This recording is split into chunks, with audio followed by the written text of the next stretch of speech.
Levy व्यवस्था अध्याय 5। दोष बलि की विधि।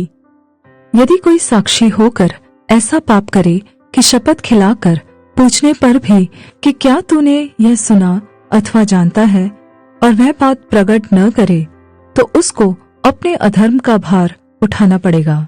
अथवा यदि कोई किसी अशुद्ध वस्तु को अज्ञानता से छू ले, तो चाहे वह अशुद्ध जंगली पशु की, चाहे अशुद्ध घरेलू पशु की, चाहे अशुद्ध रेंगने वाले जीव जंतु की लोथ हो, तो वह अशुद्ध होकर दोषी ठहरेगा।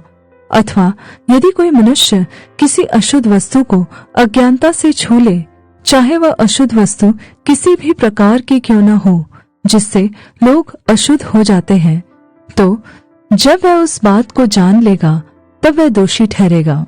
अथवा यदि कोई बुरा या भला करने को बिना सोचे समझे शपथ खाए, चाहे किसी प्रकार की बात वह बिना सोचे विचारे शपथ खाकर कहे, तो ऐसी बात में वह दोषी उस समय ठहरेगा जब उसे मालूम हो जाएगा।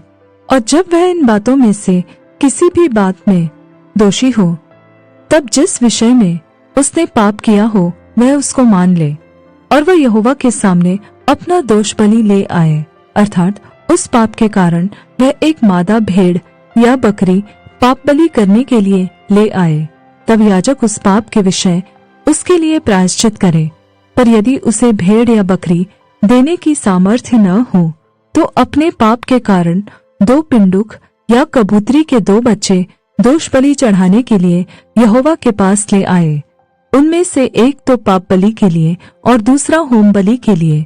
वह उनको याजक के पास ले आए, और याजक पाप बलि वाले को पहले चढ़ाए, और उसका सिर गले से मरोड़ डाले, पर अलग न करे। और वह पाप बलि पशु के लहू में से कुछ वेदी के बाजू पर छिड़के, और जो लहू शेष रहे वह वेदी के पाए पर उंडेला जाए, वह तो पाप बलि ठहरेगा। तब दूसरे पक्षी को वह नियम के अनुसार होम बलि करे, और याजक उसके पाप का प्रायश्चित करे, और तब वह क्षमा किया जाएगा। यदि वह 2 पिंडुक या कबूतरी के 2 बच्चे भी न दे सके, तो वह अपने पाप के कारण अपना चढ़ावा एपा का 10वां भाग मैदा पाप बलि करके ले आए। उस पर न तो वह तेल डाले और न लोबान रखे, क्योंकि वह पाप बलि होगा।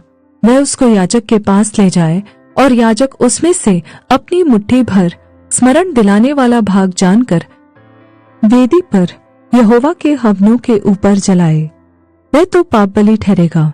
और इन बातों में से किसी भी बात के विषय में जो कोई पाप करे, याजक उसका प्रायश्चित करे, और तब वह पाप क्षमा किया जाएगा। और इस पाप बलि का शेष अन्न बलि के शेष के समान याजक का ठहरेगा।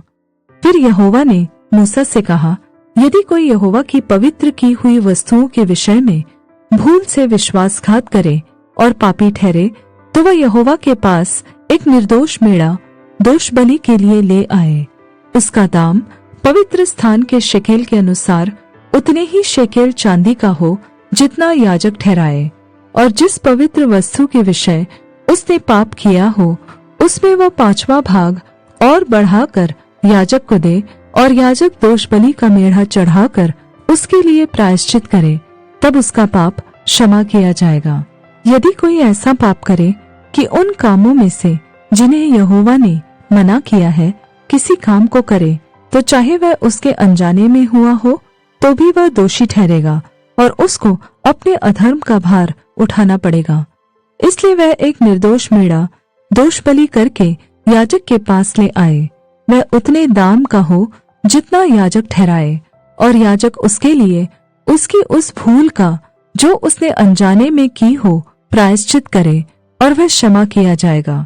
यह दोष बलि ठहरे, क्योंकि वह मनुष्य निस्संदेह यहोवा के सम्मुख दोषी ठहरेगा।